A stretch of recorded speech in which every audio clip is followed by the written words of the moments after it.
Tende. Naam, asalamu alaykum warahmatullahi wabarakatuh. Kitu ambacho nataka ni kizungumzie kwa muda huu kidogo ni juu ya athari ambayo inapatikana kutokana na matumizi ya maji baridi. Maji baridi kikweli yamechukua nafasi kubwa sana hasa kwa wakazi wa Dar es Salaam katika matumizi. Kwa tathmini ya haraka inaonyesha wazi kwamba maji baridi yamechukua takriban 35 mpaka 55% ya matumizi katika unywaji, hasa katika mikoa ya bara, mikoa yenye joto. Maji baridi yamechukua nafasi kubwa sana. Na kipindi cha nyuma kidogo ilikuwa mtumiaji wa maji baridi labda ni yule ambaye yuko barabarani, ni yule ambaye ni msafiri, na ni yule ambaye yupo kazini.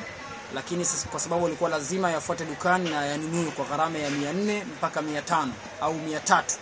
Lakini sasa hivi maji baridi mtu anaweza kuyapata mpaka kwa thamani ya shilingi 50 ambaye ni maarufu maji ya kandoo. Kwa hiyo maji baridi yameshika nafasi kubwa sana. Na kipindi cha nyuma pia maji baridi yalikuwa yakitumika hasa kwa wafanyabiashara, yani mtu ambaye yuko nje na nyumbani. Lakini ajabu ni kwamba sasa hivi hata mama nyumbani anapoandaa chakula basi hana fridge. Atakwenda dukani, atanunua mabarafu jirani, atatia katika jagi la maji na kisha atatumika maji baridi katika matumizi ya kunywa.